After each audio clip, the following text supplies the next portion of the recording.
Hey, how you doing? All right.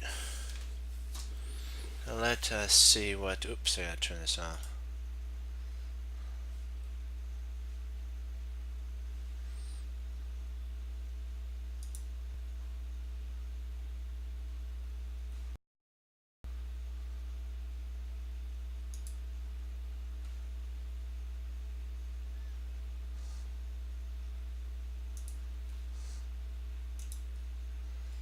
Just gotta check one thing at a time.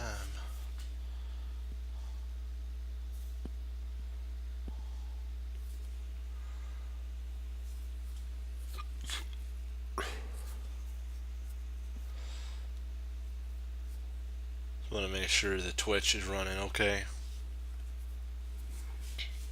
And then we'll get started. All right.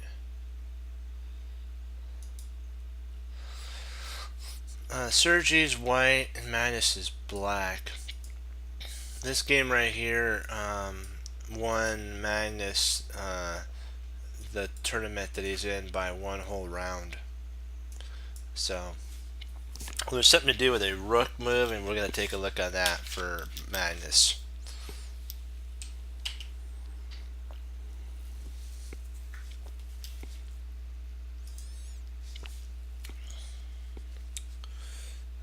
Okay, why isn't it working?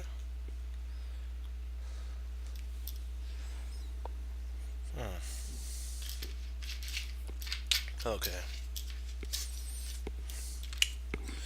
C5, knight f3, knight c6, the old Sicilian line. D5, open Sicilian defense. Takes.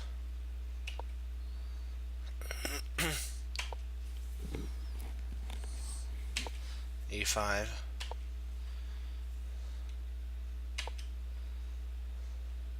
Knight d5. Knight takes d5. So e takes d5, and then c4. So this is pretty. This is a big one here. Let's see how we're doing. All right, still good.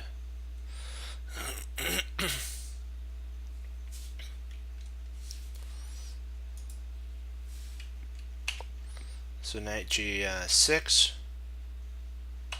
and queen a4. This is, I say, Karyakin's playing some pretty intense chess here with that.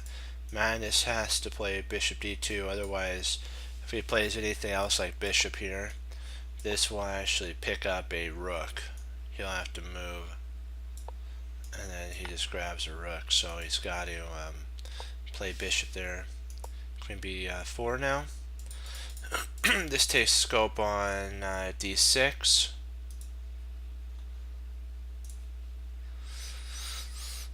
And bishop f5. He could potentially go there, bishop d, should be, and oops, here, h4. I don't know. I think Sergi should have potentially went for a draw there. I don't think he should have pushed it. I think he could have had a perpetual. Magnus would have went down the perpetual line here, and it would have went to a draw at this point. He pushed it and ended up losing, so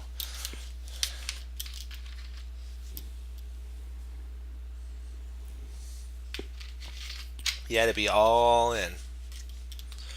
H5, bishop g5.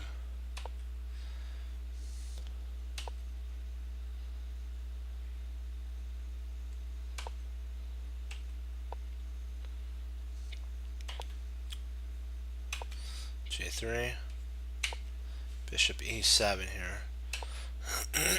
They don't want to trade. He wants to keep the bind on black.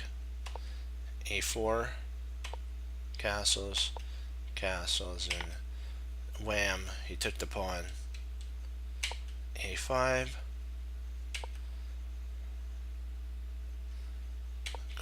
2, C7, C5. Wow. I gotta say, he's putting the pressure on. Takes, and then C5, which was actually a mistake here. Slight inaccuracy. If Karyakin had played back here, this would have been good, because then he could have got his passed pawn rolling, and potentially Magnus would have probably went for a draw on that line. But this, it was not a good move. B5, Queen D1, B4, Queen A4, Bishop E4, Queen D4, Queen F5, and F4. Not good. F3 has a point to. This bishop will have to go basically. Actually, this would have to take. Rook takes, bishop takes, and rook F1, and then you get your piece back. Yes, pawn is equality. Bishop F, Queen E2. Now you're getting this protected, and so you have that now. C3, H takes, B takes, knight takes, Queen C, bishop takes, and what Karyakin would end up having is a pawn, and he is down an exchange, so it's better than what's going to end up happening to him, though. F4 allows for the inevitable weakness of G4. So Queen G6.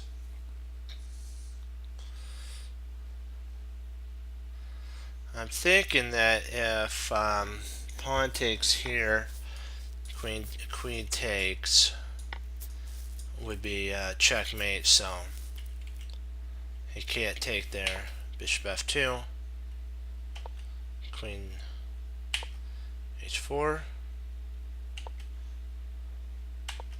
and G4. After takes, Queen takes.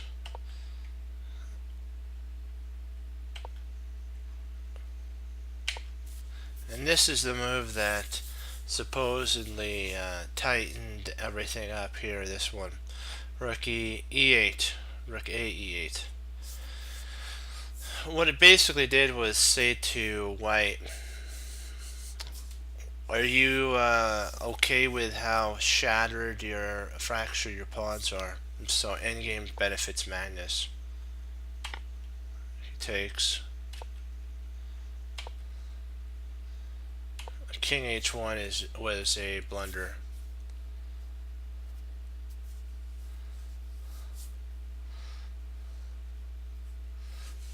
But if you think about it, this actually is a hard move to find.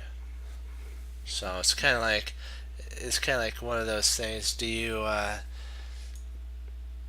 because what Magnus probably was planning was just to smack that off and then play knight here.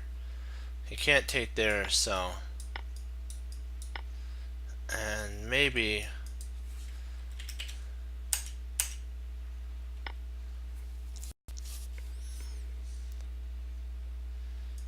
that here.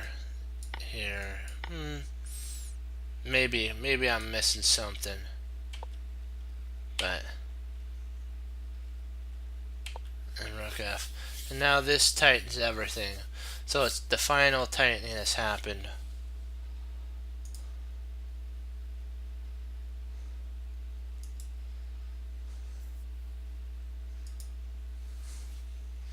So we will go over a lesson and the rook's mates now as well. Okay, it's white to move here. First of all, you're going to check. If the king comes, check. And then what you do is you skirt there.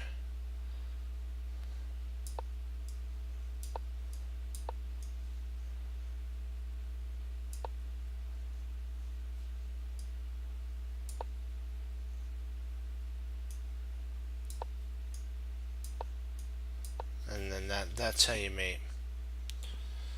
That's the rook mate. Now we're going to go over the rook versus king mate with the king and rook. Then the queen and rook.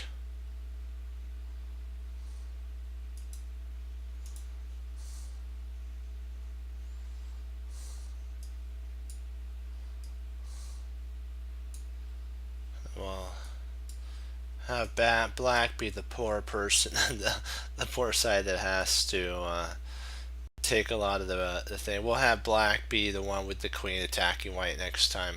We have to be fair, so I'll have black be the one attacking the white king next time.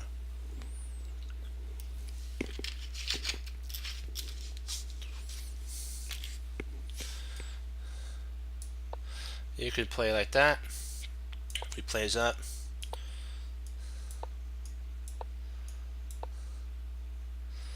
And then what you could actually do, there's ways of attacking. Why didn't the king stay on B? Where? Madness's game?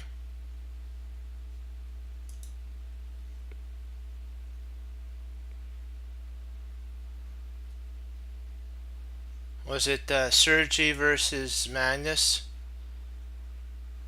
Why didn't the king stay on the B file? Oh, are you talking about the prior one, the double rook ones? Are you talking about the end game? Oh, gotcha. Let me pull up another board. We'll go over that. That's always a good thing that you can do. Hold on. I'm glad you asked that because they could have actually stayed on there. You're right. It would have actually ended up. I think I know which point you're talking about. Hold on, let me set it up again. I'm gonna have to make poor old black be the. This is kind of what we were talking about here. Right here, and then we'll have black.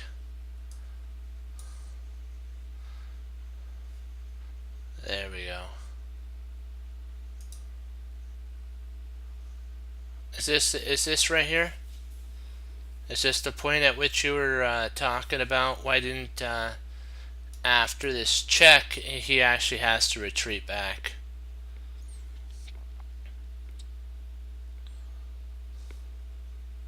And then the king has to actually move, and then you checkmate via that.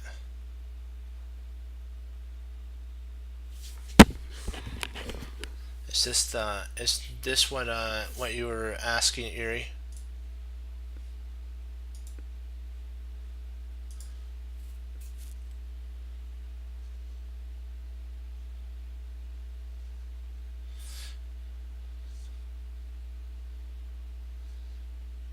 Oh, he went to see. No, before he went to see. Okay. Okay, I gotcha. Well, what would happen is, let me reset this up. I'll reset it up even better because we'll start from the very beginning, and then we'll play the most accurate. I don't know if I played the most accurate. We'll see.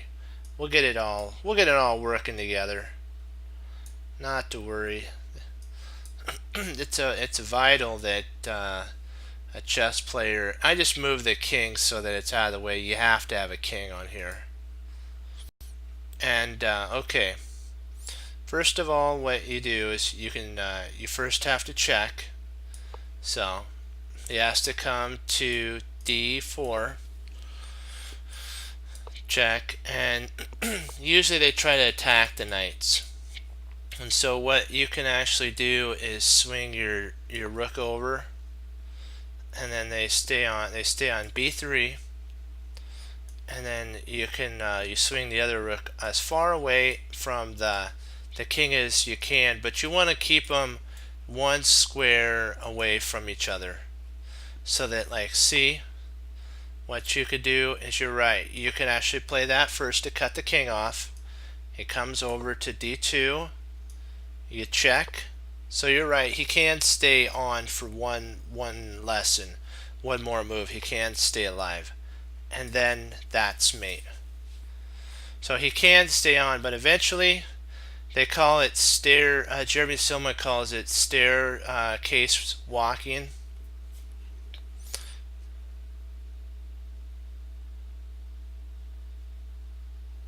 All right, and then we're gonna now work on one of the hardest ones to do is, but it's not really hard, is rook versus king, and this is the most common endgame that could actually arise for you in time pressure. So what you have to always remember, when you move your rook white to play, this is like a cage, or I always think of it as a fence. You can think of this as the fence. This is the black king can't.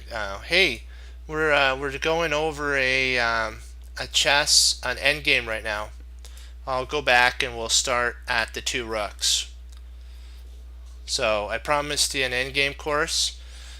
This is how you mate with the 2 rooks. First of all, if the rooks are like on a3 or a2 and b3, so you first check, he comes, check, and then you have to, like we were talking, you want to make sure that one of your rooks goes as far away from the king as you can when you're staircase walking the king. And what you then have to do is, when he moves there, you come over and then you start. Oops, sorry, he could actually play here. That's right. And then you could check there, check, and then when the king comes back here, you could check. And that's how you do it. You always want to, when they get too close, you want to swing your rooks as long. You see how it's set up like this? You want at least one rook like this and one rook like that, because then you don't, otherwise if you double him up like this, he can actually play here, and then what would happen is you'd have to start that process anyways. It wastes a tempo for you, and especially if you get into time trouble and you only have a certain amount of time and basically you're on the delay of the clock. I found that the best ways to do it is to staircase your rooks like that. And now that we went over that, we're talking about a rook and king versus lone king. And this is the most standard, like what we were talking about, most standard setup for an endgame. You're going to usually come down to a rook and king, like when all the pawns get traded off, and it comes down, your opponent's going to make you prove it.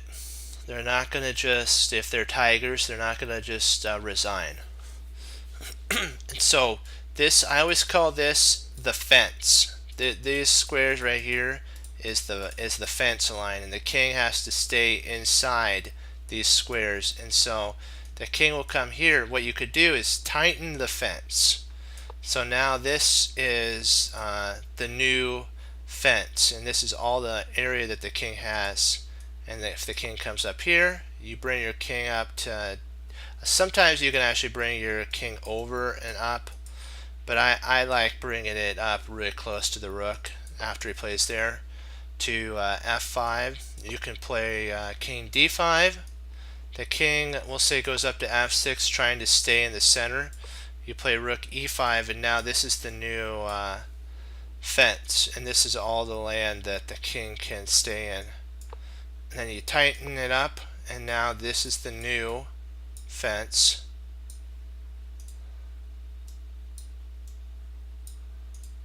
So if the king comes over, You have to, when he plays there, you have to remember you got to waste a move. King F5. You have to waste a move. Then the king goes here. You tighten up the fence. So now this is the fence, and this is all the land that the king has to move in. And if he comes back, you could actually come to G6. If he comes, there's also an interesting thing. If let's say that you accidentally checked the king here, and then he kind of got away, you can actually draw the king potentially back. Even if you made a slight mistake here, you can actually still draw the king back. What you have to do is, let me see, I have to remember how to do this. Hold on. If he comes there, alright, you can come here, you come down, he comes here, now you're cutting him off. Oops, I think he'd come up. Okay, so we're gonna have to, after that, he could come up. So let's see. I'm trying to figure out how to. Perfect.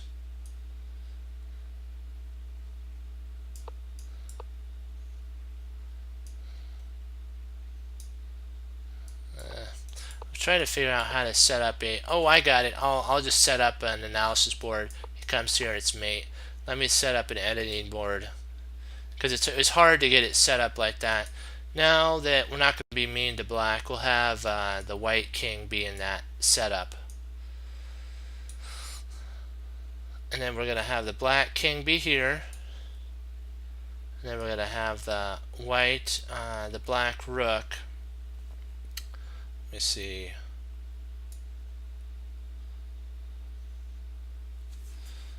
Let's see here. Actually, I got to move the king a little closer. Right. Yeah. Perfect. This is perfect right here. We'll have black to move, black to play. Okay. You may get a scenario where oops, I have to flip the board. Just give me a sec. You may get a kind of scenario where this is, and then you're gonna think, hey, I just cut him off here. Yeah, but you have to remember that's like 6 moves. This is a key idea. You play your rook here, and what you have done is created a fence already, and the only move that white can do is go to F8 and then mate. But if you checked here, this is how much longer it would take.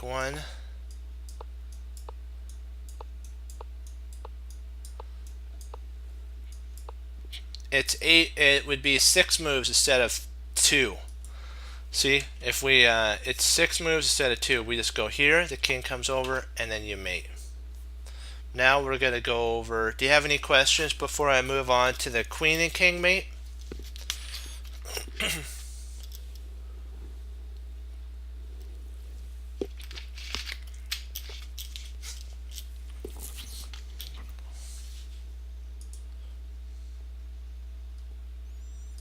Do you have any questions?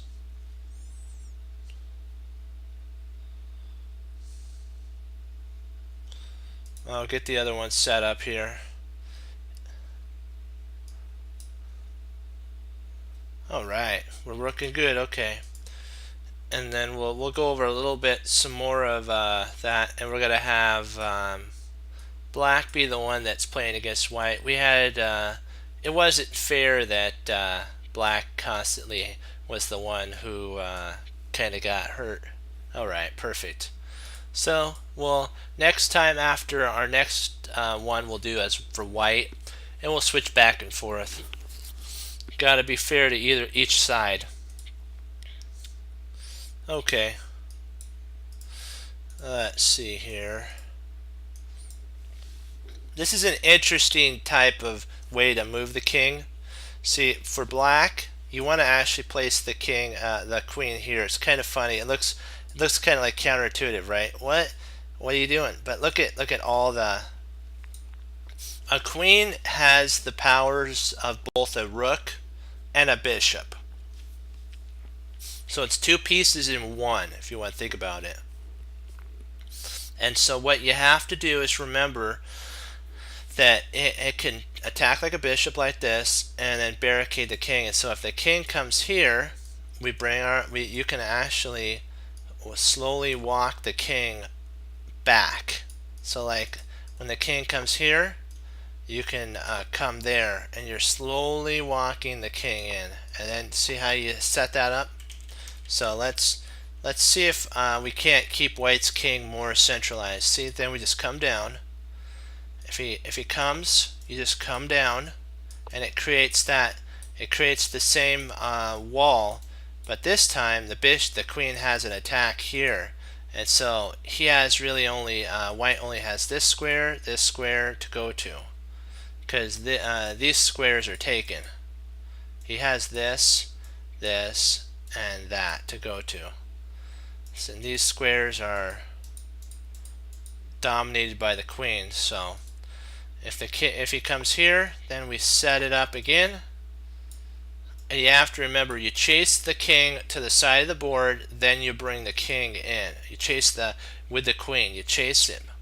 If he comes here, then you just slowly tighten up the fence. So he only has these two squares to go to. So if he comes here, you tighten it up. So now you got to be careful that you don't stalemate. That's the queen has the problem with stalemating. Like if the king comes here, you don't want to come here. This is actually stalemate, so you don't want to do that. That would lose. You would lose the whole point. At this point, you have to kind of not play f2. So the line goes after you get him to the side of the board. You play at least 2 squares away from the king. 2 squares. And then now all that the king can do is go to g1, come there, and then you bring your king in, and it doesn't matter what he does. You have mate here, you have mate here, you have mate here, you have mate there. So you have mate here, you got mate here, you got mate here, and then you got mate here. Any questions? Let's see if I got any more. Okay, we went over that.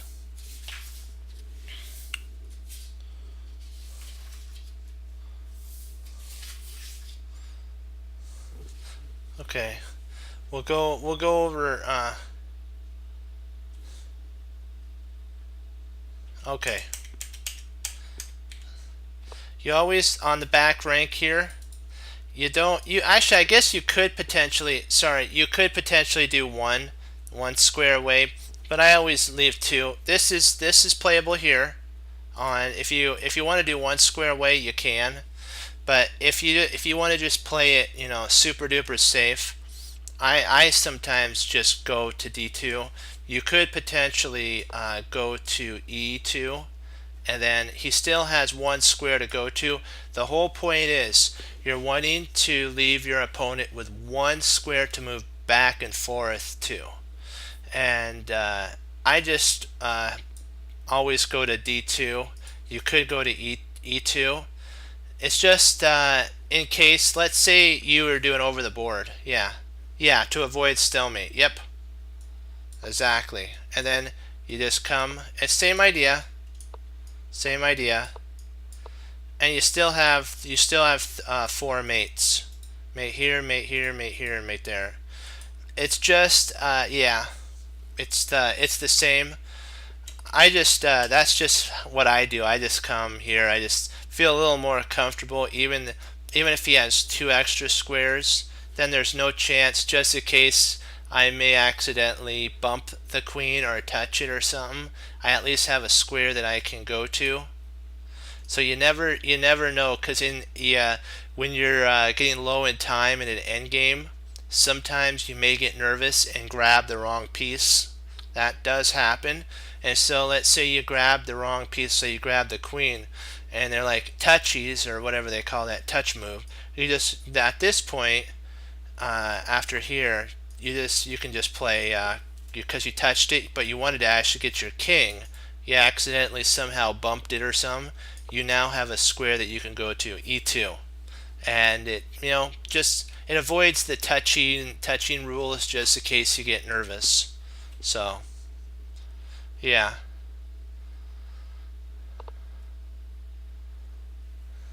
Yep. That's exactly right.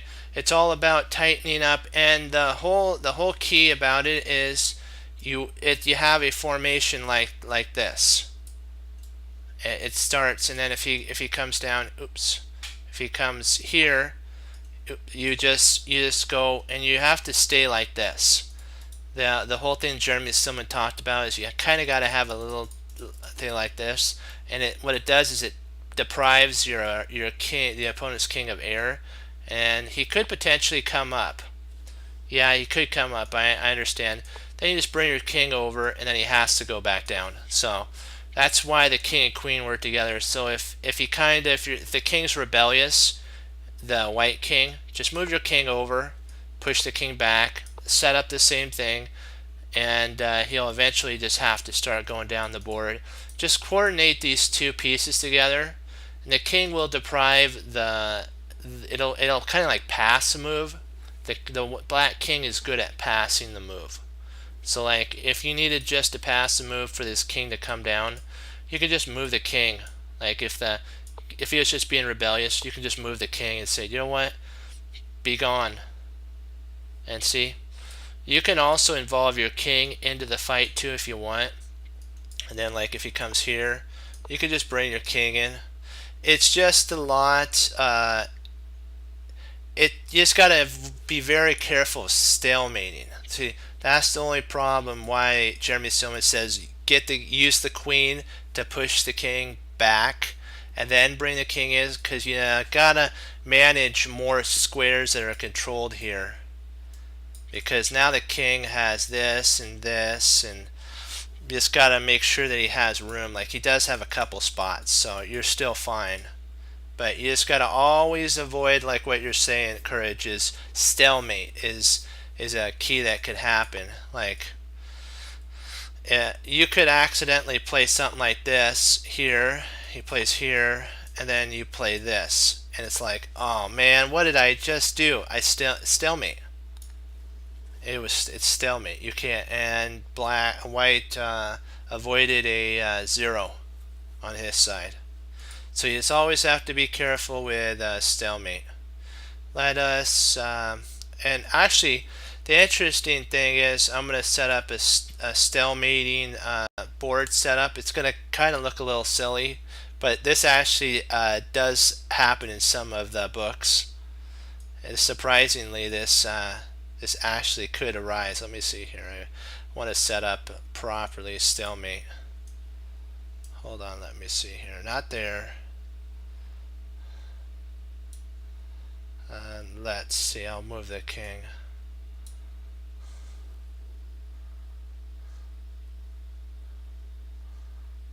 Yeah. Surprisingly, this right here, surprisingly, you see how many pieces are on the board? This is stalemate. Because the king covers here, the bishops cover here, here. There's even Jeremy Silman has a one that is really a really unique one that I remember. If the king is here, and the black king is here, and the two rooks are like this. Black to move. Surprisingly, this is actually stalemate. See? This is stalemate. So you have to really be careful. That's why in some circumstances, we're going to set up a hypothetical in our right here, and we're going to give black the ability to queen. White will be here. There'll be a rook here, and black will have a pawn, and the white king will be right here. Actually, right here. Perfect. And then we'll have black to play.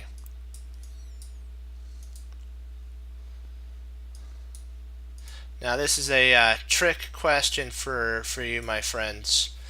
Do you turn it? What do you turn this pawn into? What do you promote this pawn to?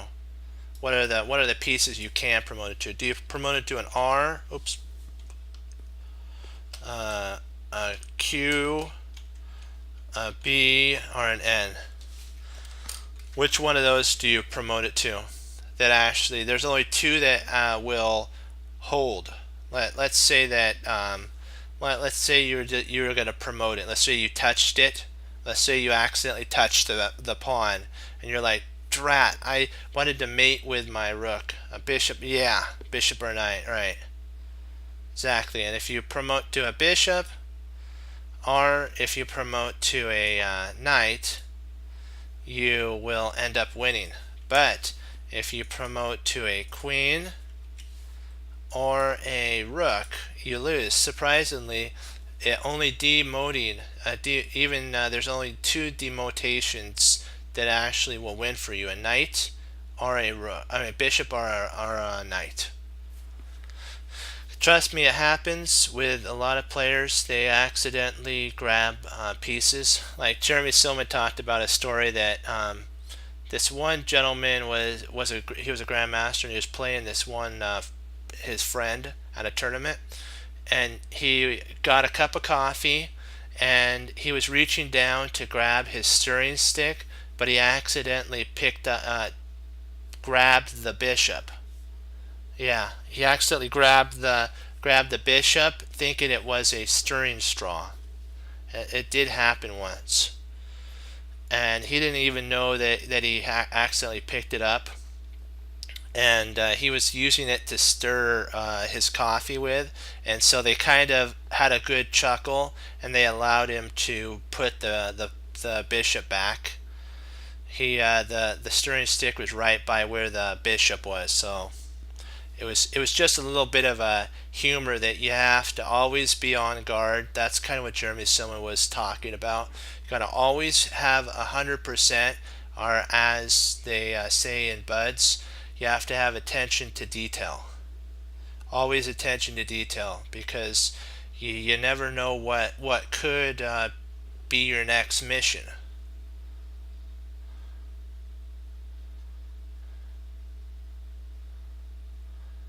Yeah. There is a potential thing. So that now we went over that one chapter. We'll try to go over a chapter a night. So now that we're done with this chapter here, we'll start into our puzzles, and we'll work on some of our puzzles now. But do you have any questions before we leave to, as I call it, puzzle realm, or puzzle world? Okay, you're good? Alright.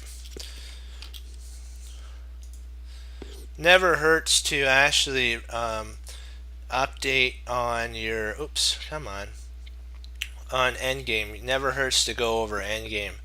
Even grandmasters probably go over their Endgame studies, because you have to keep your mind constantly refreshed.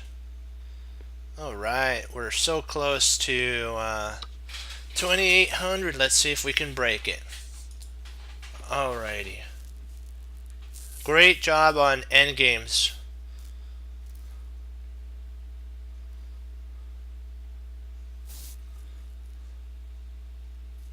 That was fun. Me and my teacher, that was our first kind of couple sessions that he taught me a lot of advanced endgame studies. And so the one that's the most fun is the king and pawn endgame. That's fun. The rook and king and queen and king, those are kind of like your staples of your endgames, but the pawn endgames are fun to play if you know how to do it. Okay, so he basically took 1 second at a time. 1 second.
Okay, now we're back. Had to get a water.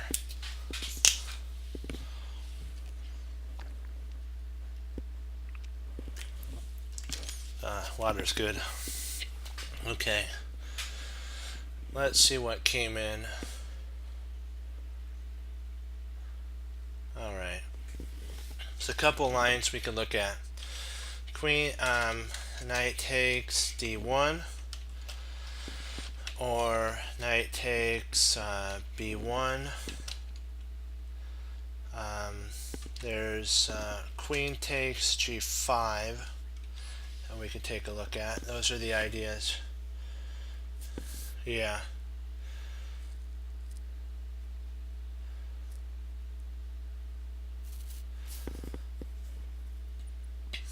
Let's take a look to see how what our opponent may play after g takes. So we agree with queen takes g5. Okay. So queen takes g5. Let's see what can our opponent do.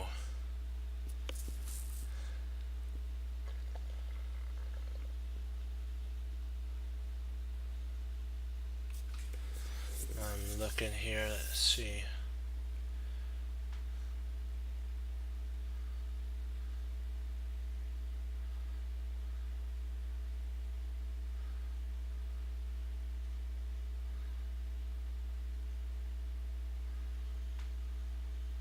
Well, the only problem with h takes g Erie is if we do h takes g, h takes g5, queen h5 could actually come in. Black can bring his queen in to h5. Yeah, exactly. Exactly. Yeah. So this actually will lock down. This will lock down. Okay, so that's what they played.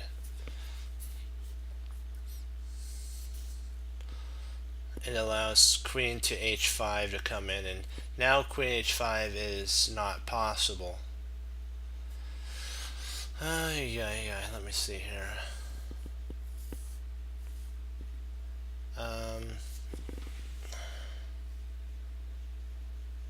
Oh, we have queen.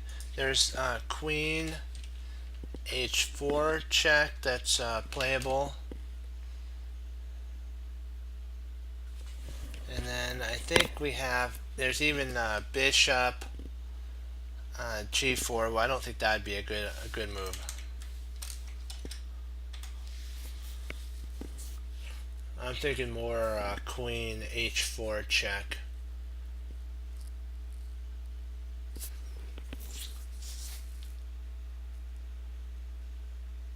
So I'm thinking actually this queen h4 check, king g1, bishop g4, bishop to bishop g4, queen takes b7, and then knight e2 is mate, I believe.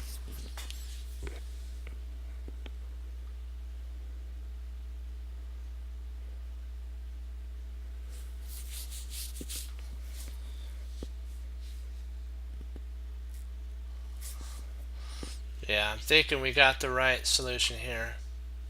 And I'm thinking that bishop bishop g4 would be a playable idea. But I'm not sure about that now that I look at that. I think he might be able to, he wouldn't have to take, so bishop g4. He does have queen g3, so we have to take a look at that.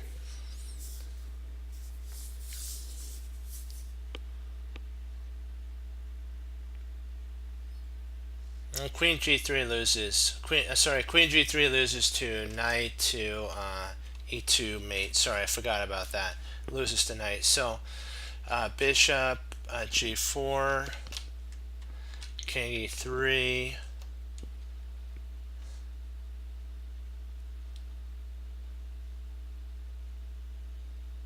I think knight to e2, queen takes e2 and bishop takes e2.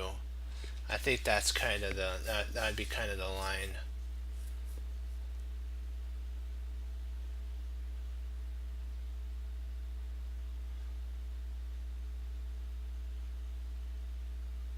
Yeah.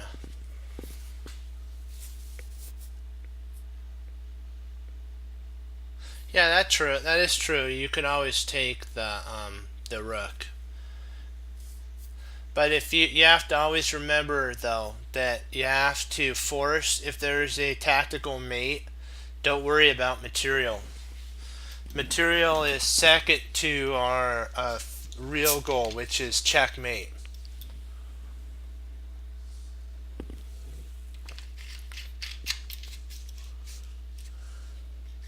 Yeah.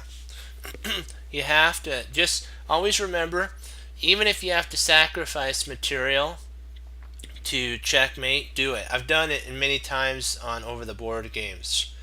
Like this is winning here.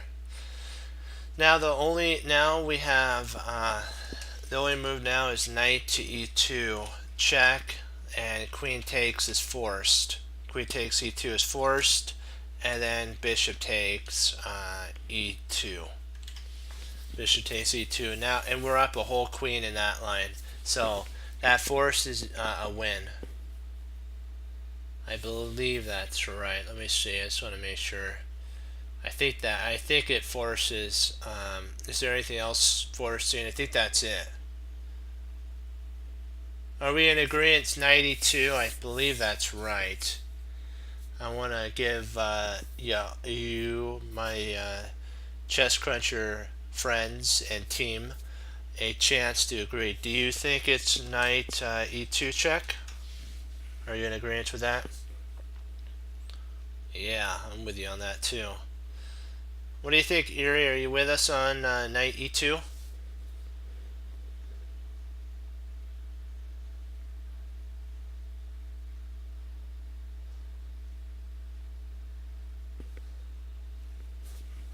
I want to see if Erie's here.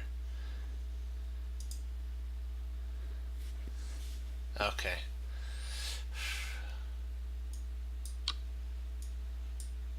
Yep, good. There we go. 26. Nice. Okay.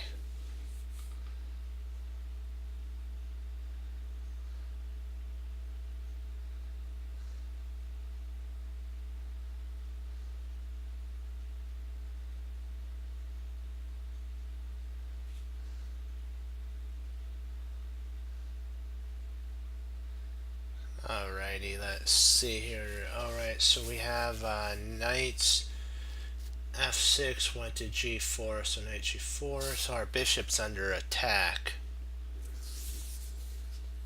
I'm trying to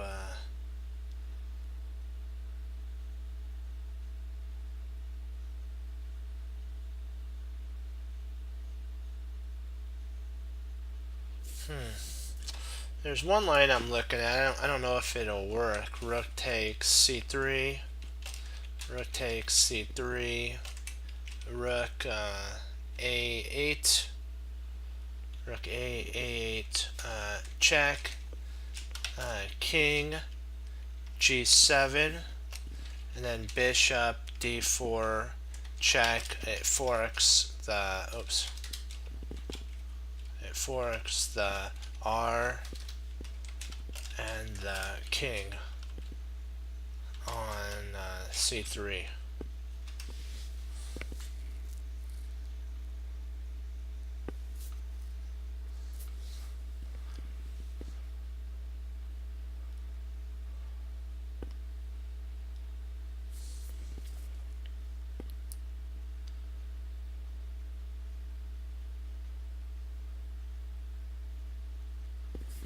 So are we in agreement on rook takes c3?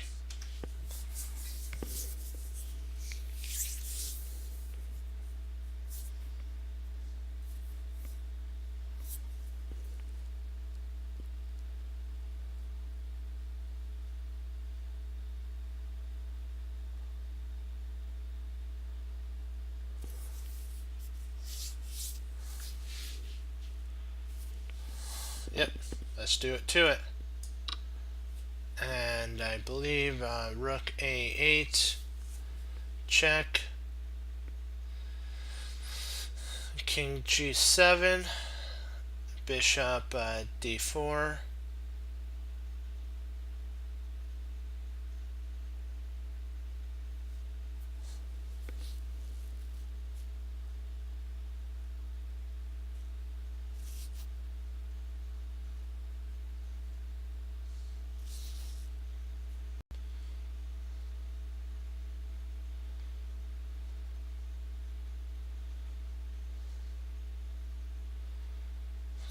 I'm pulled between two. I'm not exactly sure if rook a8. I'm not sure if rook a8 check is first or bishop d4. I'm thinking rook. I think it's the most forcing line is rook a8 check. I think we have to go with the most forcing line, and rook a8 check is the most forcing line.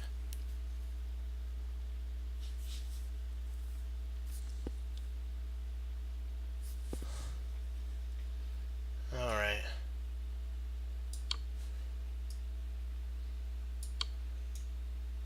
Hold on, I gotta make sure I'm not missing any checks here.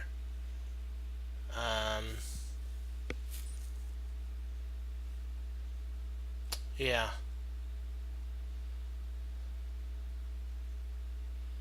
Let me see here. Yeah, we should be fine because if we play bishop takes c3, rook b1 check, knight f1, and you should be fine. Knight f1 works, and we should be fine. Otherwise, if you weren't careful and you didn't have your knight on g3, it would be in a back rank mate. Surprisingly, it would be a back rank mate. So no checks, nothing. Bishop takes c3. Okay, rook b1, check, knight f1,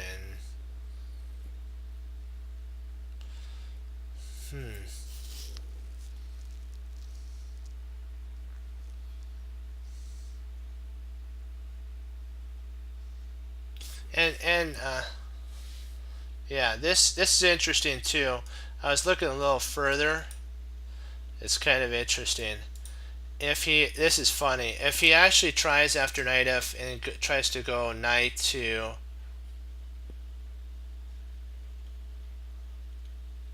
if he tries to go knight e3, we actually can play bishop. Ooh, let's see. We can actually. Ooh, okay. We'd probably have to go if he went knight e3. Probably king to f2 at that point. Okay, so let's take.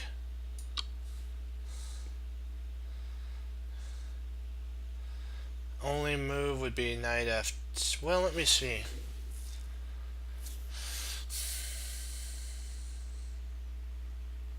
Knight f1. Hey, how you doing? We're 3 points away from 2,800.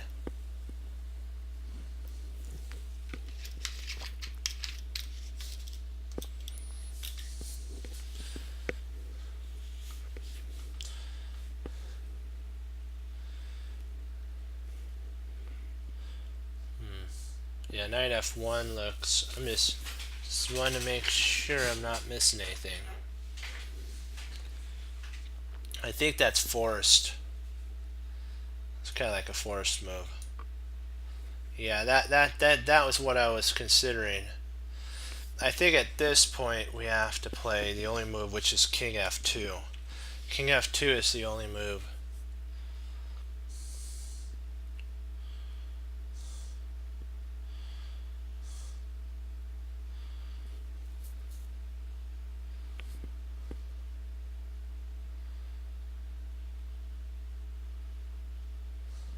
So king f2. If rook takes f1, king takes e3.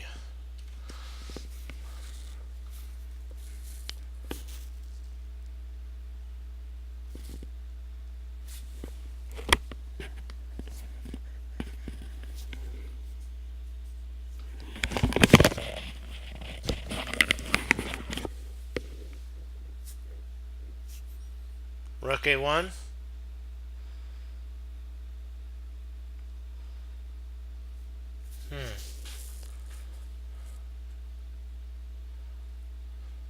So rook a1, huh?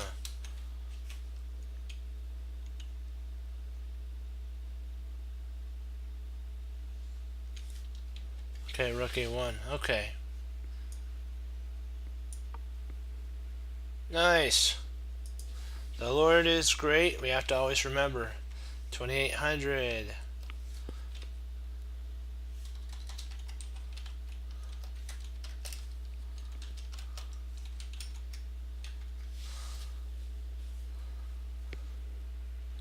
Okay, let's take a look at that.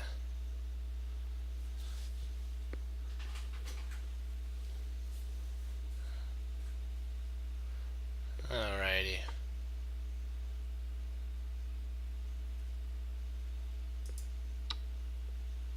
Whoa, this is weird.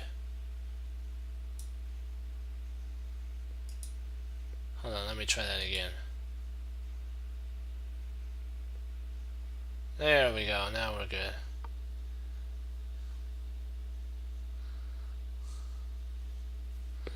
Yeah. At this point here,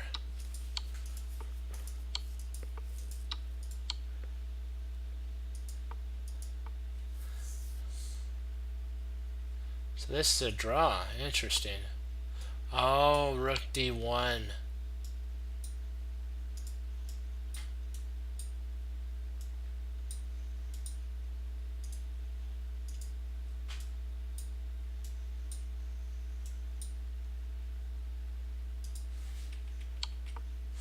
So the only way to hold is rook a1. Ah. Perfect. If you have any games you would like to go over, we'll be more than happy to do that.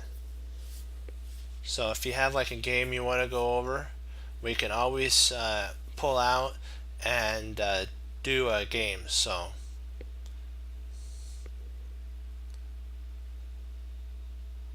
that we can you can go over them. It's all about learning.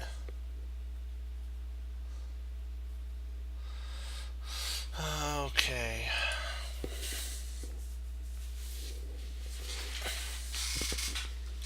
Let's see here.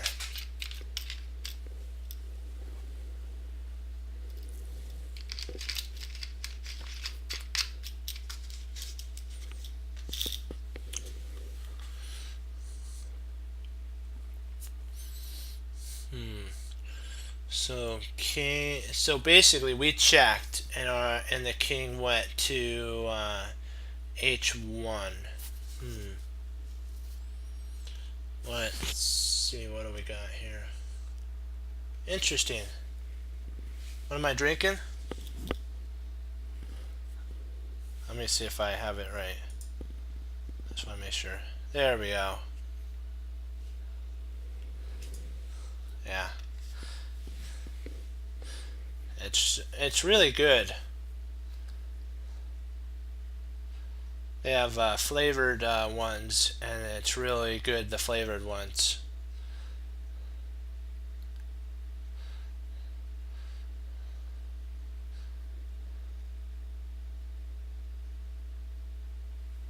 But okay, this is I think we can actually do a sacrifice here. Rook, like what 360 just said. G takes, and then H takes G5, and then Rook to H7. Rook H7 check, and the Queen has to actually go to H2. Queen goes to H2, and then Rook takes h2 mate, I believe.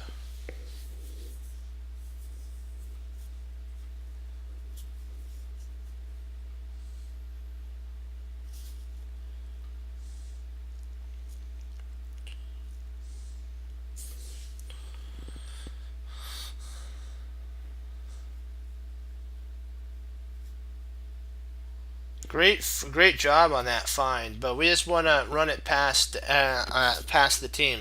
What's your guys' opinion on G takes?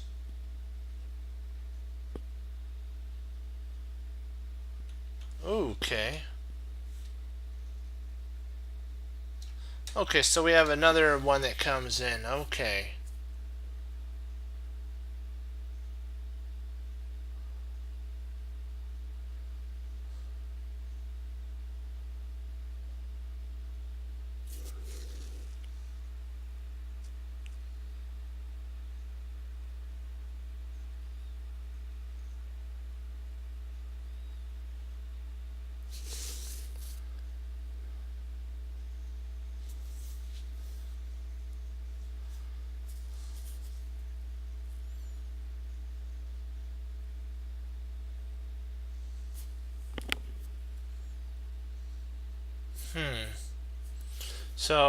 So we have a line that comes in f4. All right.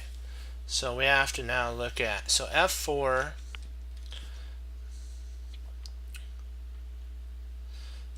If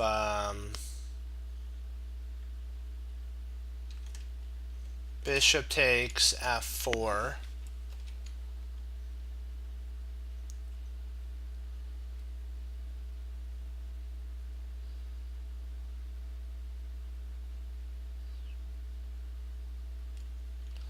rook takes f4, rook takes f4, maybe knight e3.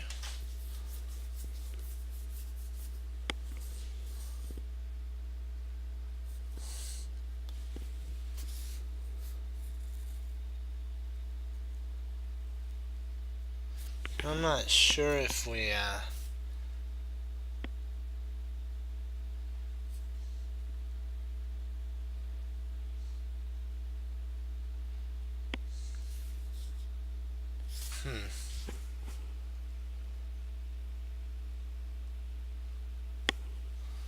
I'm thinking this actually does work.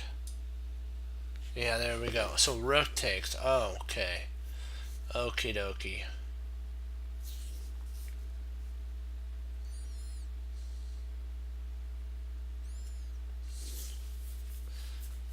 I think like what you said, 360 with the pawn taking is the reason that it didn't work.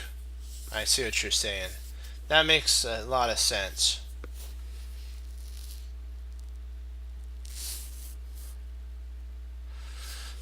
So now that rook takes f4, rook takes f4, if bishop takes f4, knight f2, check. And I think we pick up a rook. We pick up an exchange.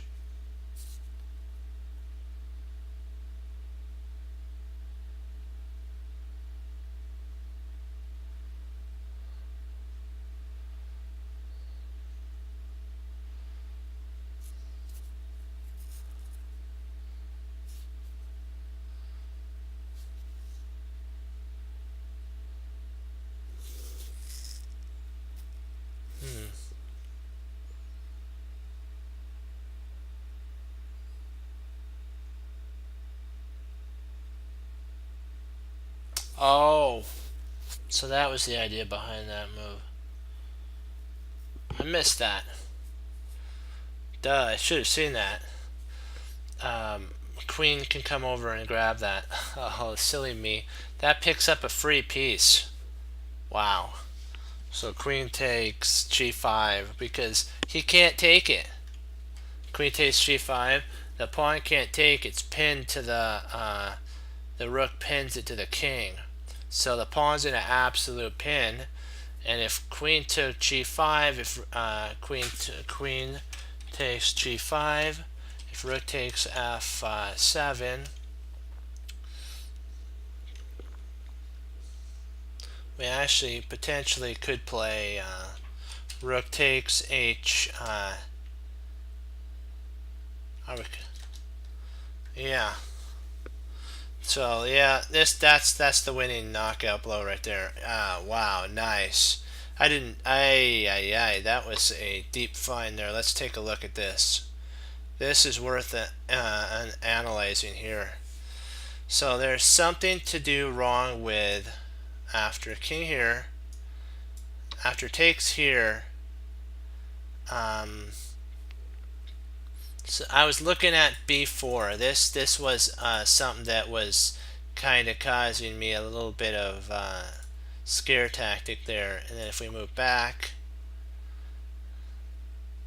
e takes f here, takes f5.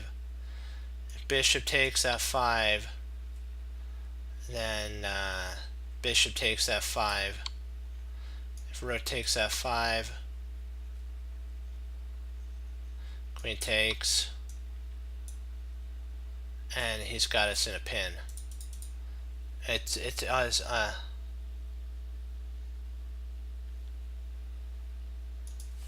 Yeah, I was this move here, this b5 after takes, this b5 move was kind of a little concerning. At first I thought this was more concerning, but this actually puts the question to the position. And we can't play here. I guess we could. You could take and then come in here. Pawn takes, knight takes, bishop takes, and or maybe rook takes.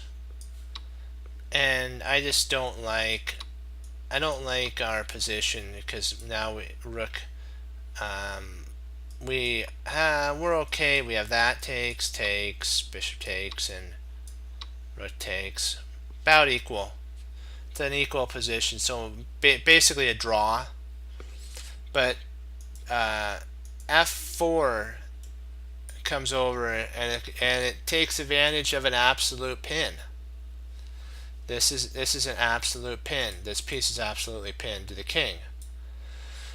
So this that happens. What I was considering was bishop takes here, but I have to remember that rook fh, and even if it comes back, it's still not gonna be very good. The queen could still take.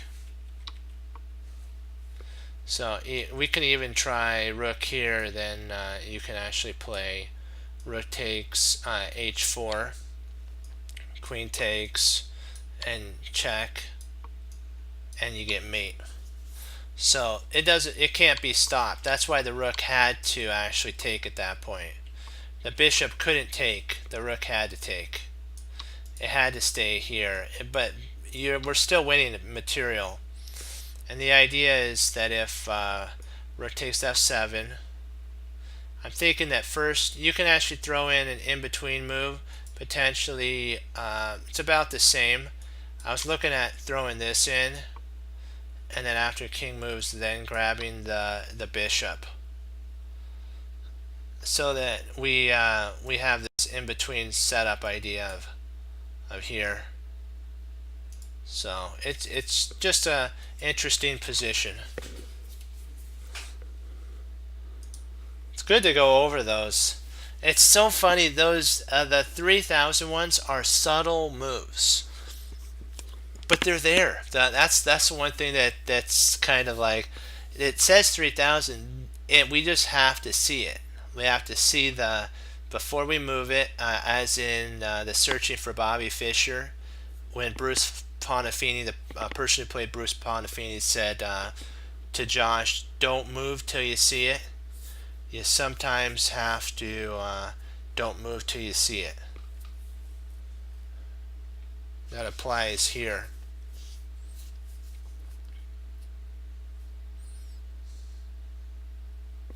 Well, this is an interesting idea. I'm looking at D5. d5 sets up for a mate. d5, and then if we had another move, queen to g7 would be mate for us. That would be mate. So we actually potentially win material in that line. The bishop can't do anything.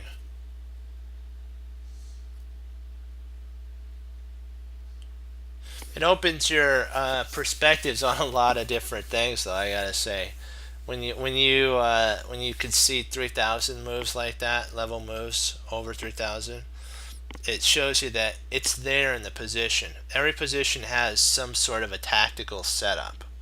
So even in the opening, you never know what may happen. If your opponent strays off the line, you could be able to cast it and then catch a fish, kind of like that.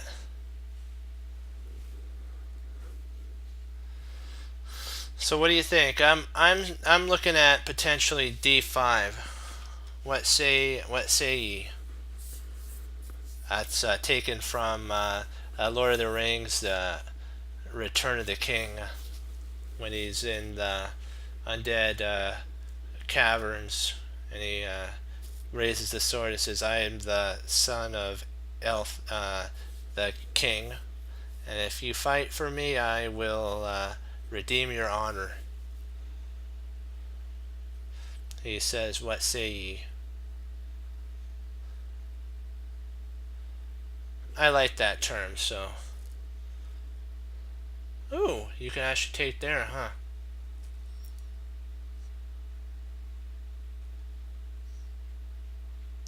Interesting. Did consider that, huh?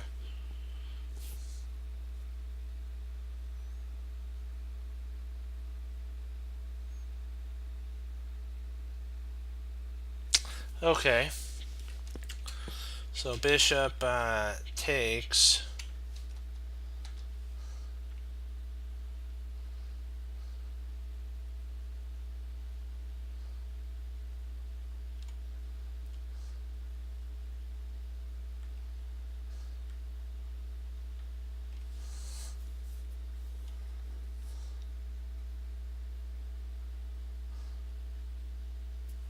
Okay.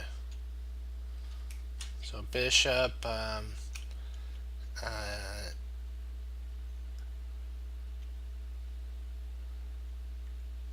bishop takes f5.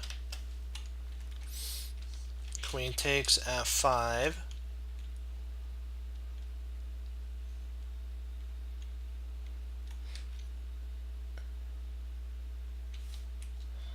Okay.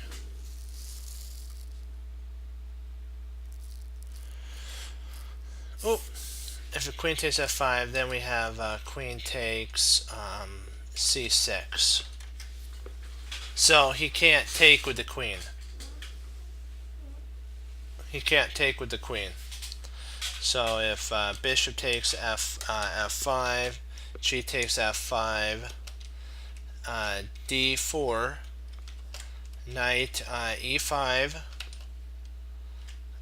knight takes e5, d takes e5, queen g3, check, and I think that wins. Yep. Whoa.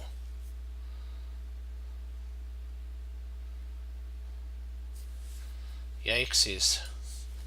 Then basically queen takes c6 would play out here, right?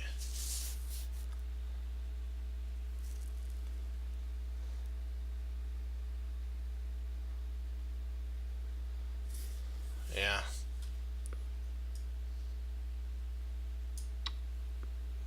There we go. Yeah, I'll show you the line that I was talking about that we agreed on. This line here. Oops. If we play here, yeah, and then he takes here, we push. If knight comes here, we take. Pawn takes. Queen check. if the king, the only move to stop it would be here. If he comes, he can't come there. Only move is there, and then mate. There we go.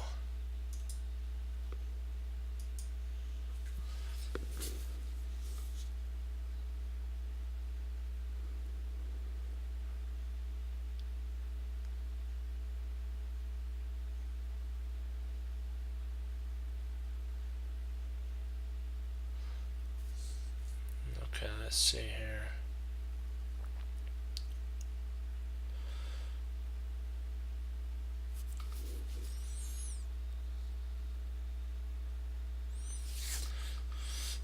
So d3, knight e7, d2, knight c5. Huh.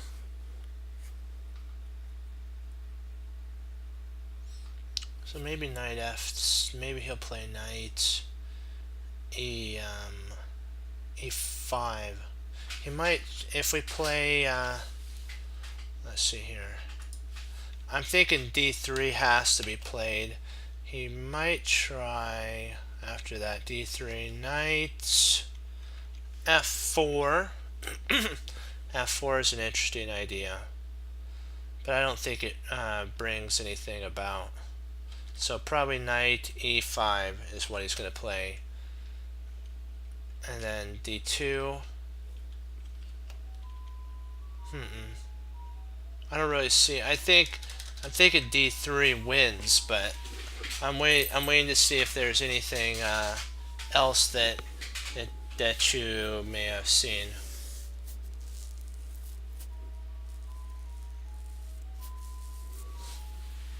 Yeah. Ooh, he pushes there. Okay. Didn't consider that. Let's see. F.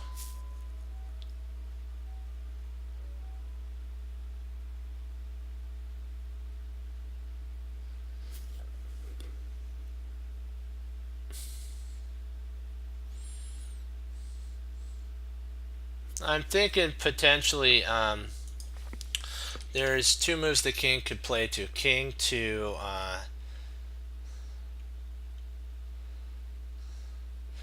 actually three moves. King d4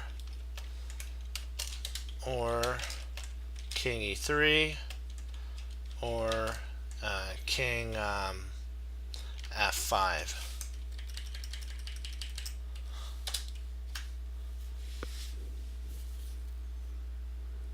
I was looking at king d4 is a pretty see if we went king f5 he could check with knight e7 and then get the knight involved. If we went king to e3 he again has a potential idea of playing playing knight e5. When we push he could play knight c4 check and pick up the pawn. So the only move that doesn't allow us to lose is actually king d4. King d4 is the only move that doesn't allow us to not lose. And now we can actually push in this line here. You can push the pawn up the board d2, and he doesn't have enough time to stop you. See d2. He does have two checks. Which one's more scary for us? Maybe knight f5 check is. But then we have king d3, and if he tries, then he really can't do anything.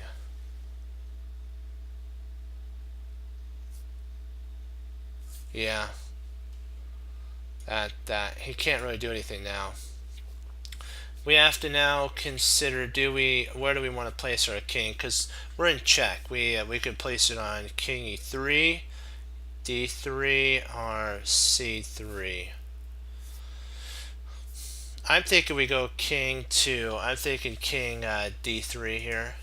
King d3. covers e3. So king d3 covers e3 from the knight.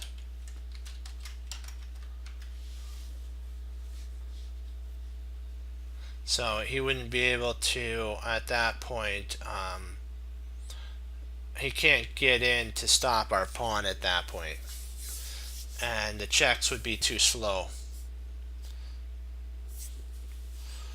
So what do you guys think? I'm saying the move is king d3, and he'll have to move his knight somewhere. Yep, that's the plan. That was the plan. And we'll even work it out to where we queen. And see, the whole base idea on this is we play here. Oops. Plays there. We play here. We got to be careful. This move here prevents the king from coming in. Also stops the knight here. If we had played king f, he actually, oh, g5. Okay. And then king to g5, and now the f4 can actually be played here, and then when the king takes, now this happens. Okay, so that's why f5 didn't come to fruition.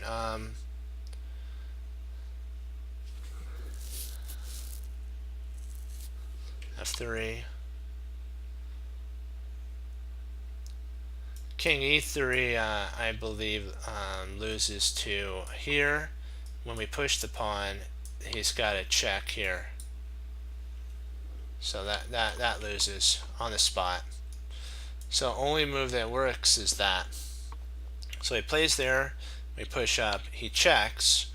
If we try coming over here, he actually could stop our pawn. If we try coming down, he can stop the pawn. So, and if we tried, I believe we can't push, so we're in check. So the only move that makes sense, which is forced, like what you were saying, is up the board. And then he can actually take here, we queen, and it's a little tough of a situation for us. Like g4, we do have the potential of winning material. We can like check and grab material, but it'd take a little bit of time and we'd have to strategize it, but we can eventually pick up all these pawns. Okay, dokie. If you have any games you'd like to go over, even if it's like a game played by another player, like Magnus, Nakamura, Fabi, Sergi, Mickey Adams, Karpov, any of them that you would like to go over, you can put it in and we'll go over it. Oh, okay. Alrighty, then we'll take a break from this really quick, and then we'll do that. I have to pull out because we'll take a breather and we'll get that. We'll get a game to go over. Sorry about that. I know you guys were like analyzing the puzzle, but we gotta take a. We want to do some game analysis. Gotta get our we have now our tactical skills. Now we have to get our calculation skills going.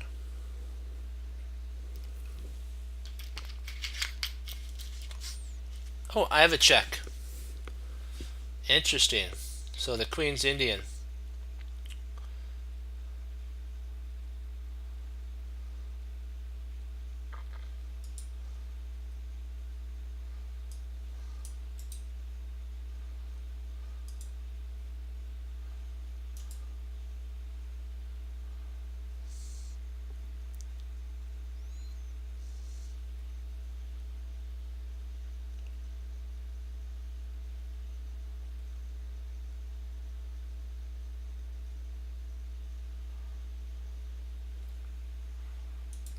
Oh, come on. Come on. Work with me. Well, we do it as a team, so can't take all the credit because there is.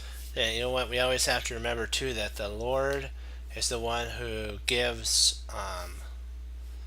and the Lord is the one who taketh. So I'm blessed to have a great team that He's provided me with. You know, so we have to always give glory to the Lord, and He never gives you more than you can't handle.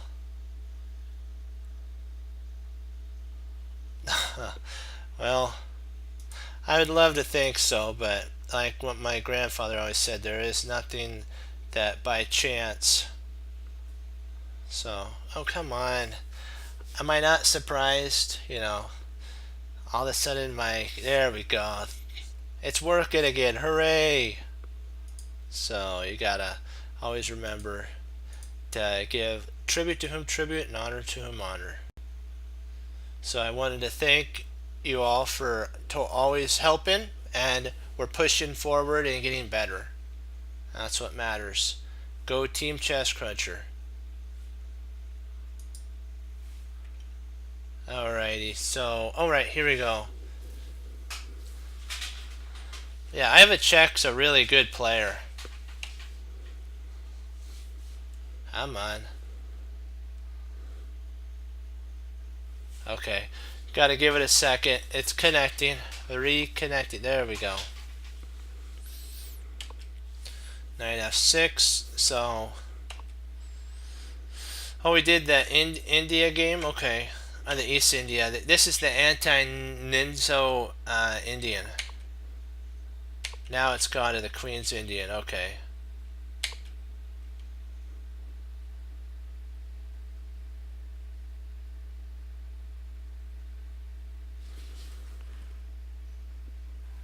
Yeah. Tactics are always good. We have to, you know what? I love doing tactics. Tactics are so much fun, because especially when you see them over the board. Oh man, it feels so good when you can do that. Bishop e7, and then knight c. This now white's trying. They're catching up in development. White is e5 or e4.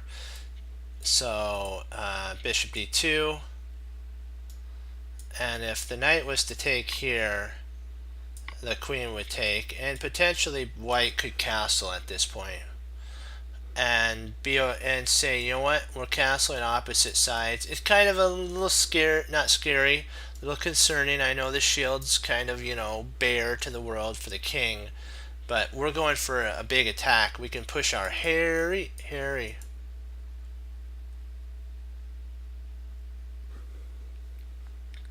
Oh, Catalan? That's Wesley So's favorite line.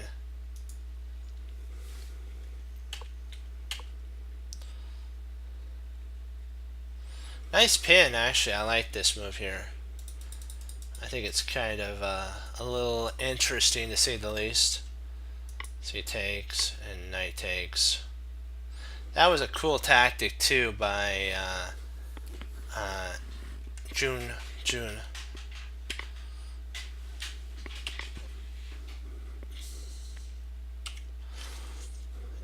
You could play here, but then takes, and then you lose the protectorate on d3. So, but you have to always consider when you take with a pawn that this now piece is biting on granite, so you don't really have this bishop now needs to find a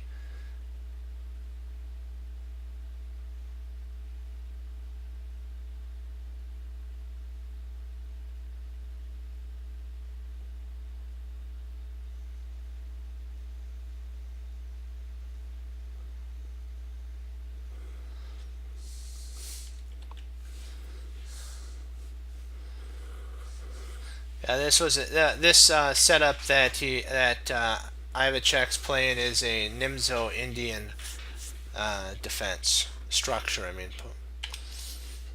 So black has to always consider, what am I going to do now that that this is blocked. So now black's gonna potentially try to play around and maybe play bishop here and see if he can't get in.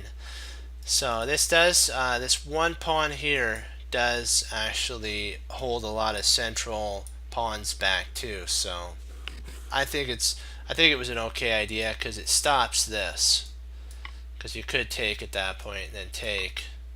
But then you'd have to be careful of this little, oh, not that move, sorry, the knight would take, ouch. You would have to be careful, so it's always got to be on the lookout. Check. Nice move with the queen, I like that one. Now he stopped castling, but bishop e7, and then queen b1. Now if he'd castled here, there is Harry the H pawn that could come up the board, and then we got a Simon Williams, shout out to Simon Williams on that Harry the H pawn move. Castles. You got to be careful. Castling queenside castles into a tremendous attack, because then you can just blast open the center. So, or the C pawn could blast open the center. Queen d7, h4. There we go. Harry. Castles and bishop a. There we go. Now we're going after this queen d. And every piece is starting to flow in. Knight takes, pawn takes, and e4. Yeah, bishop h3 was actually, in my opinion, a pretty brilliant move there, because you're using your bishop and it allows your queen to get into the fight too. b5, castle kingside, b4, rook e, and now I have a check that's going to try to push these two pawns up the board, ram them down the throat of black. There we go, kaboom, there's the first one, wham. And bishop, now we're going, oh, okay, you want to play that move, that's a weakness now. So bishop a6 is forced. Only move to spare that, to save that pawn. Now we're going, let's bring it. c5 was played to hold that pawn. Rook e. So now if this gets taken, we'll take here. So if he takes here, we take, queen takes, and then we grab, and these pawns become very yummy in the rook's tummy, basically. The rook goes, it's like a Pac-Man, munch. Bishop f4. So now we're attacking the rook. He has to move. And there goes our pawn that we said is going straight up the board. Takes. We take. Queen there, and then bishop takes. And then queen takes. So now we have an attack here. We have an attack here. We got an attack there. It's like, that's beautiful. And now that pawn is, he just keeps shoving pawns at black.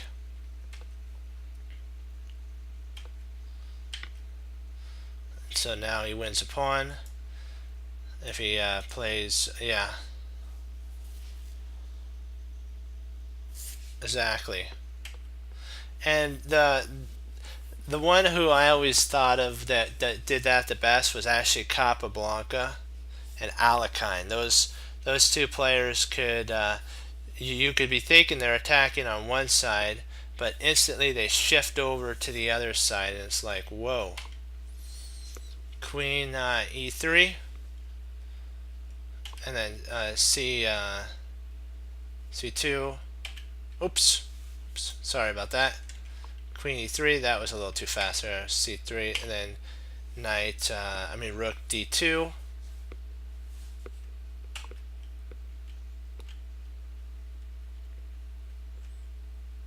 a4, king h5, a5, and then a6. And so our pawns are getting rolling. And then finally we take. And of course you see why. If he tries taking here, he loses the whole entire house. And then that's going to end up becoming a queen. So his opponent after taking here, his opponent resigned. So that was a resignation. You have any questions on the game?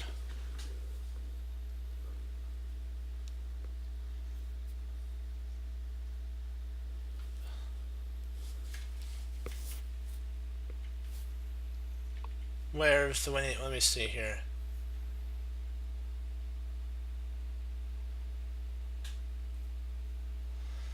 Which number?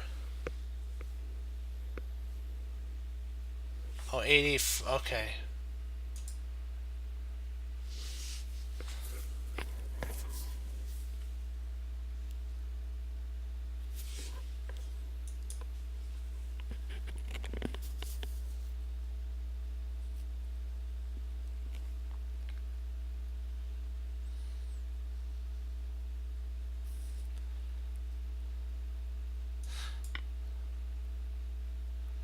I don't know if it was.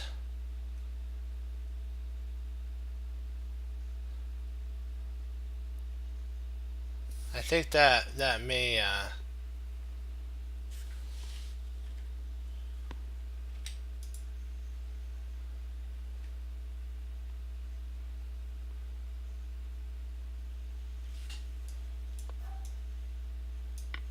but.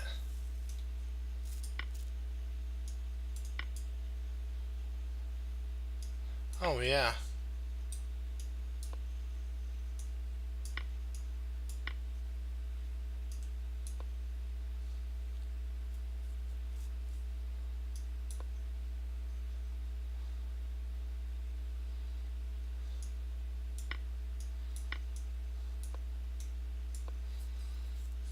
So it's a draw. Yeah.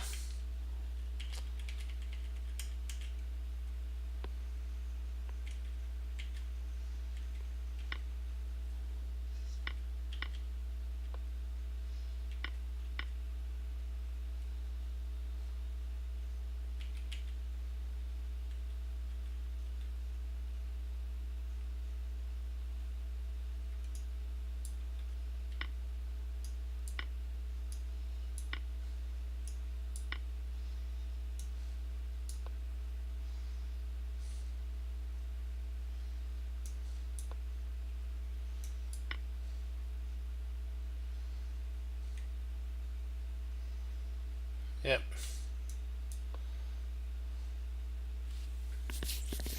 That's an interesting tactic. Yep. That does happen though a lot. Okay. We'll pop on a couple more rated, then I gotta log. I'll be right back. You guys can thank you for the game. Play the grub, and if others have games that they want to post, we'll go over them and learn from them.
see here.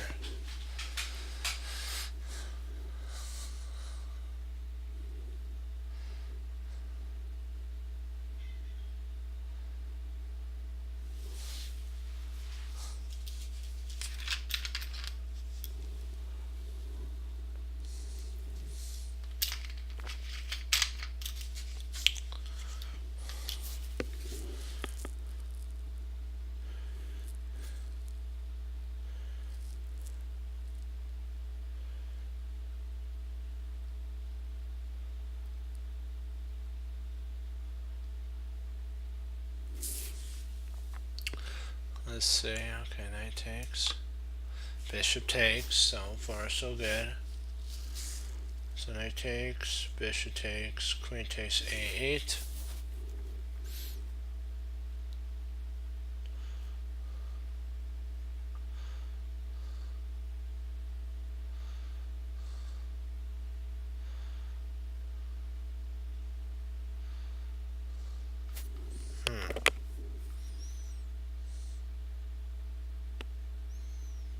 So what you're thinking is queen takes a8, rook takes a8.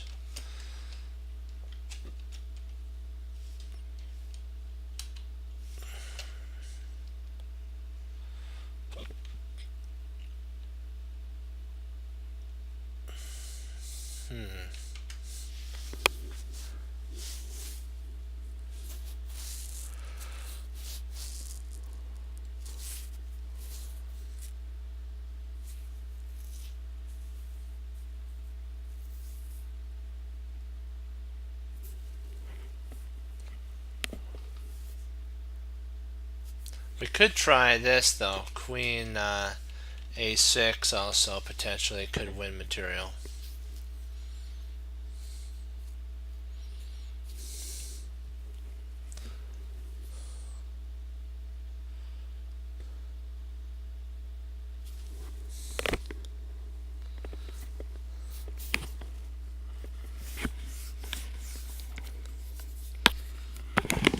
That does a double attack. Queen a6 attacks the bishop and the rook at the same time. So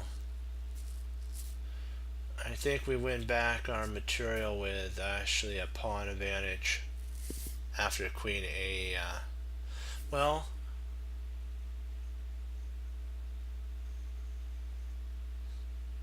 let me see here. Queen a6, rook takes c1, rook takes c1, queen takes c1, bishop takes a8.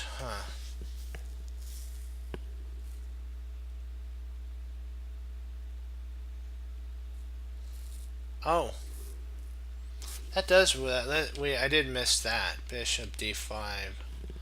Bishop d5 does threaten. Ooh, that's even better. That threatens to win a piece with check. Even better.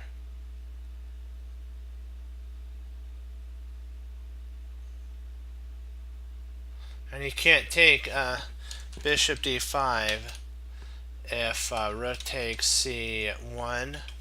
We actually have queen takes a8 check in that line, so that actually that's wow.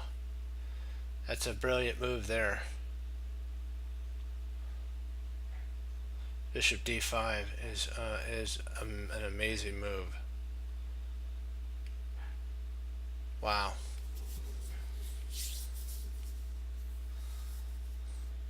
That's incredible. Yeah.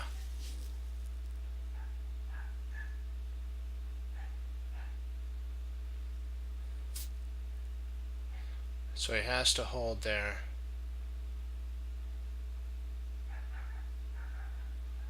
What happens after rook f8?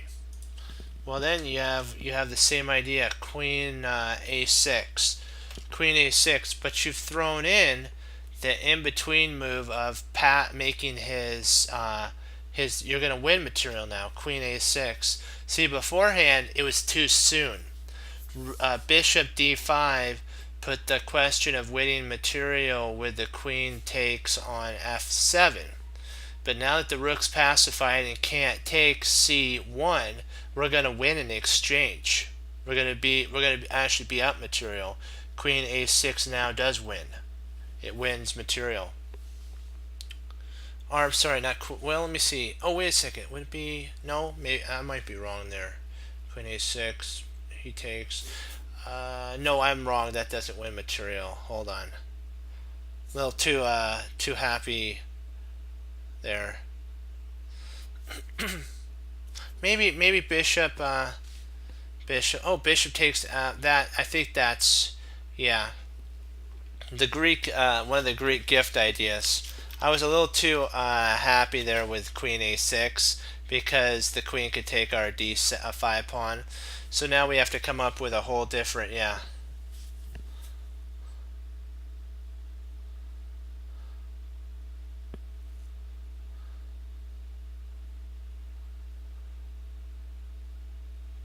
Yep.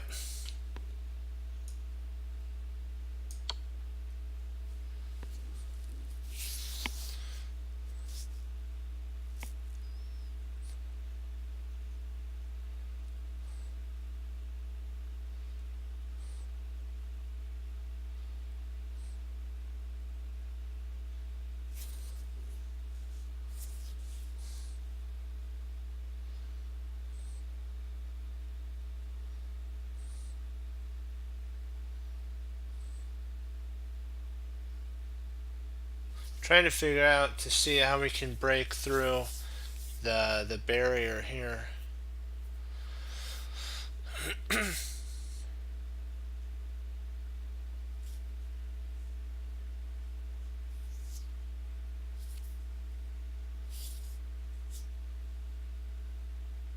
Oh yeah, wow, that yeah.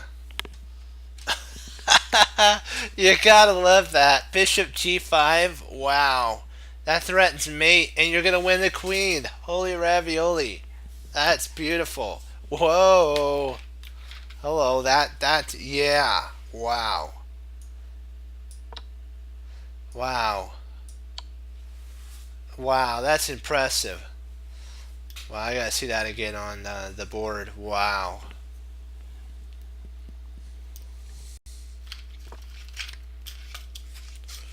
That's impressive there. Takes.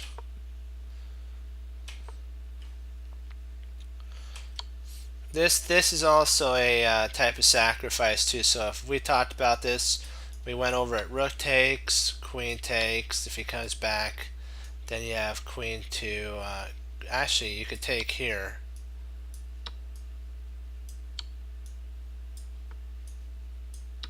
You're up material. Isn't that pretty impressive? You take here, you take there. He intercepts. You take.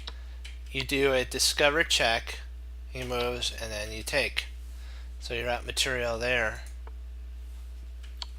That's why he had to move his king. And then here would lose. Potentially, you can have queen d8, but rook d1, and then you'd have to play bishop takes g5, rook takes d8, rook takes d8, or yeah. So it's f takes d8, and basically e4 potentially would be a lockdown, or b3 is good. b3 is a good move too. So yeah, you'd have to find all those accurate moves, and that's just crazy. We'll do one more, and then I gotta log. One more.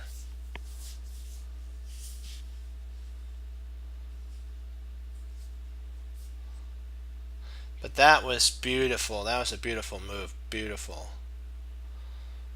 You don't get to see those type of beauties very often.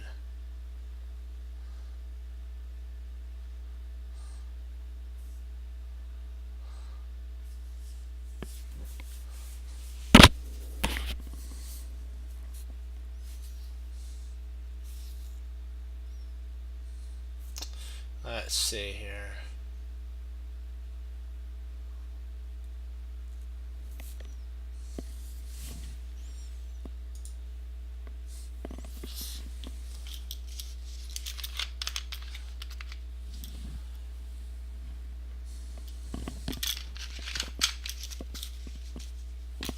Just gonna get a drink of water.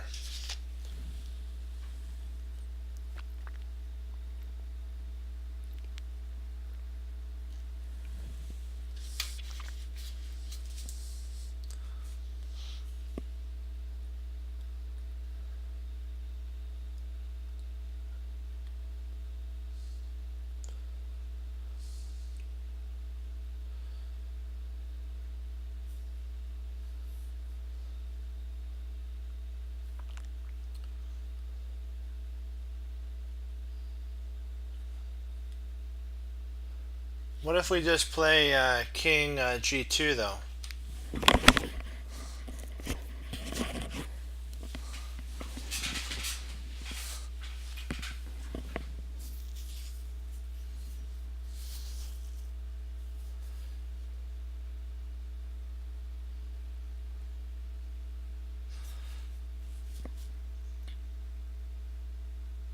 You agree with H3? Okay. Oh, that's okay.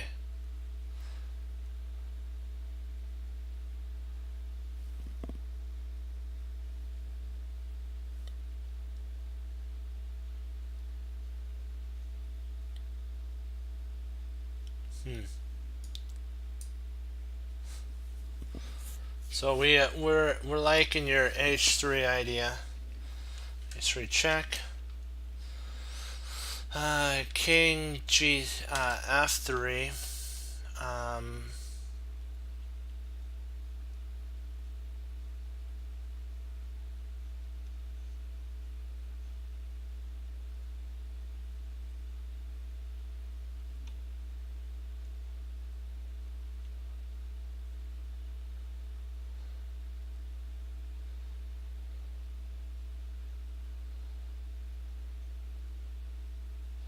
I'm wondering if Queen H5 check doesn't have anything.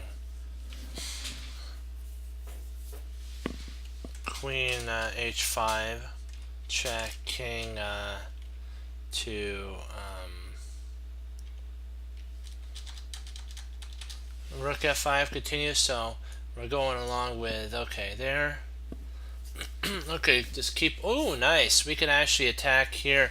Keep taking. Rook F5. Queen takes C4. I'm going with that. Check. I'm good with that. King D2. Loving that. Rook D2 D. No, we can't do that. That rook move would be bad because then the bishop could intercept there. So King D2.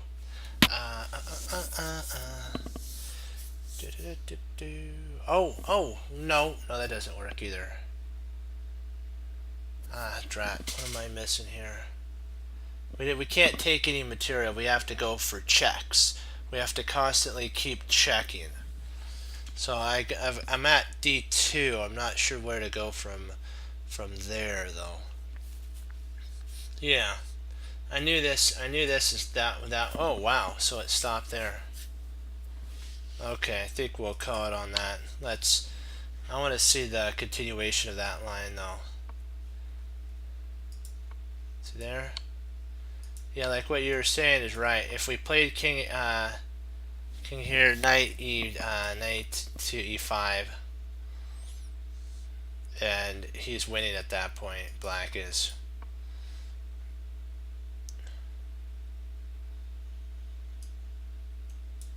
H3.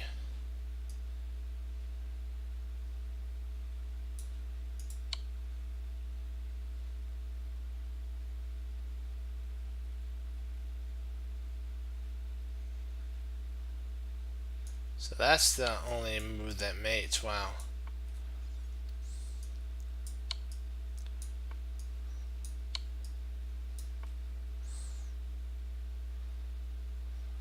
Rook F. Oh, Rook F3. Okay. I was wondering about how that would work. So b4, knight b4, queen takes check, king c1. You can actually potentially play rook e3. Actually is a draw, so we'd have to check here. King takes, queen d2, king b1, check,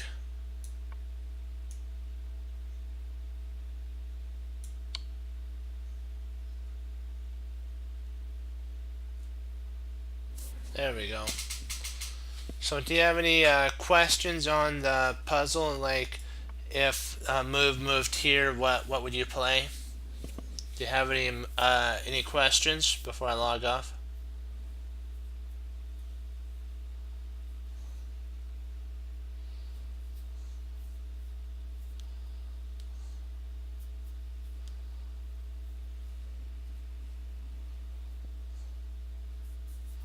I'll give you a second I'll give you a minute to think about it. It's really quick. I'll get a drink of water. What happens after g5?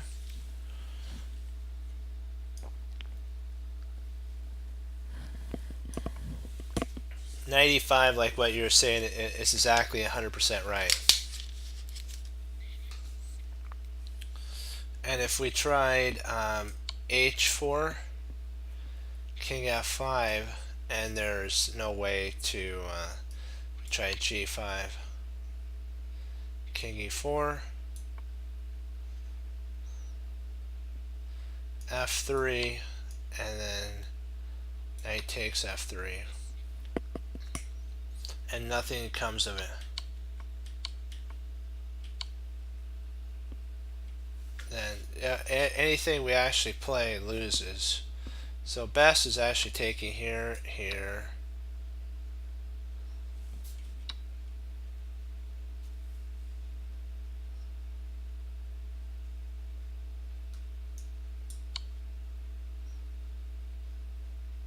Oh, b7. Wow. Yeah, king g1, and then the bishop takes. Yep, and it's all over. Nice find there. Nice work.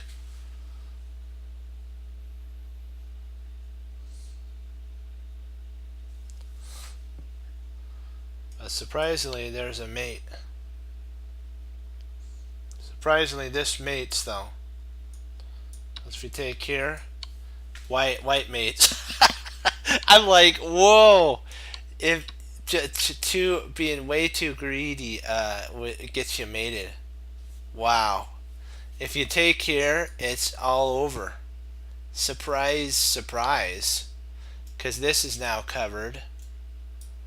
And the only move to do is to play here. And now this is, oops. Now this is covered, and that's covered. That's covered, that's covered. And it's, wow. There was a lot of fun, like what you're saying there, for sure. So any more questions?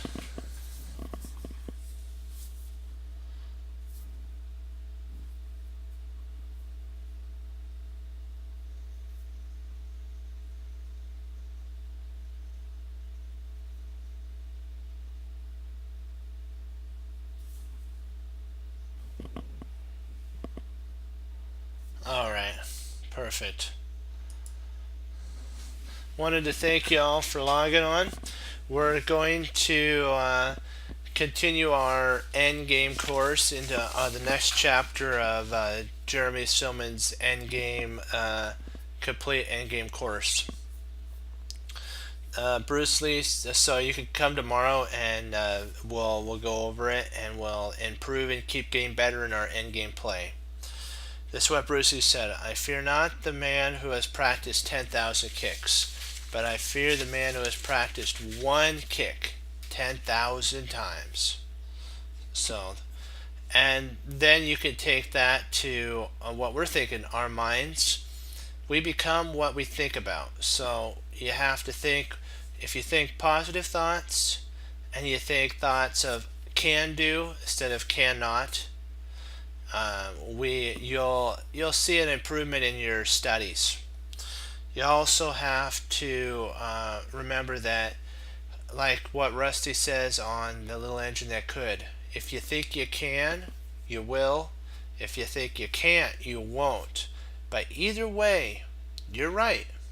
So if you believe you can push forward past 27 to 2800 and then all the way to 2900, if you have that mindset, that goal, and that the Lord's the one who's directing you, then anything's possible.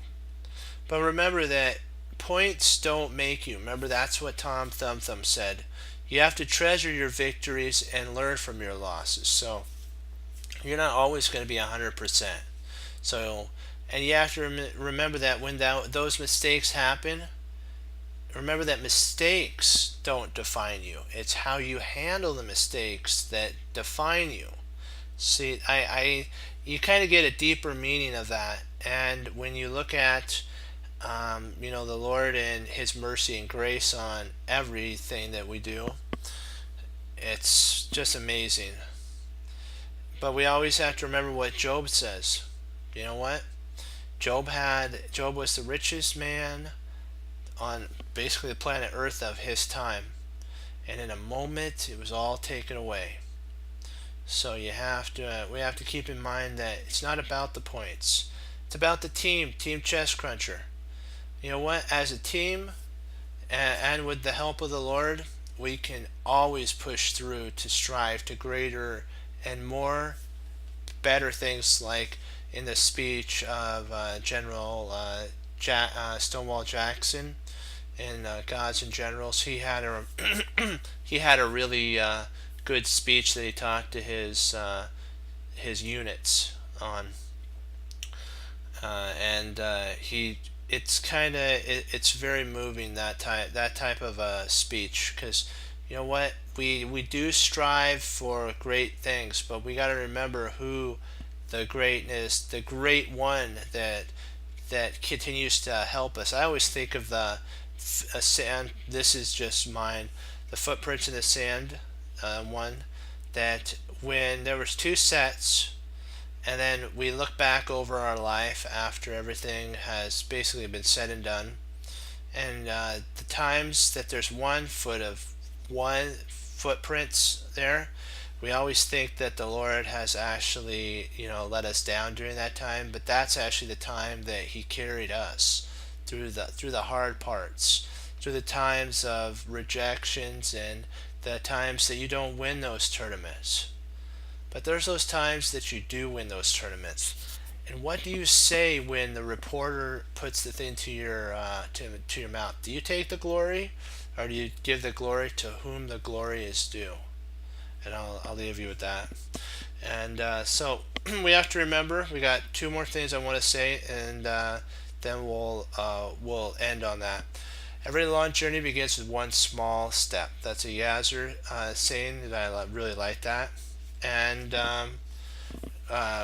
remember that what Bruce Lee said. He said that there are no limits, there are plateaus, and you must not stay there, you must go beyond them. And he also said, knowing is not enough, you must apply, and willing is not enough, you must do.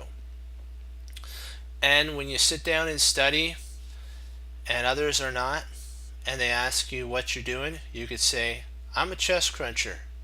What's a chess cruncher? We hang up our coat, we hang up our hat, we sit down and study. When most won't, we do, and that makes all the difference. And it also honors the Lord too. So, and as Wesley So says through the Lord Jesus, as I say, God bless, and I'll see you next time on Chess Cruncher TV. Have a blessed morning, afternoon, and evening, and Lord willing, I'll be back on, and we'll strive for our next goal of 2,900, and even more thinking and improving and getting better. And if you like what you see, click follow and join us on our journey, and endgame studies as well. So be blessed, and I'll see you tomorrow. Go Team Chess Crunchers. Congratulations on 28. We worked hard together as a team, and we strive for victory. Great job, team. Be blessed. Bye bye.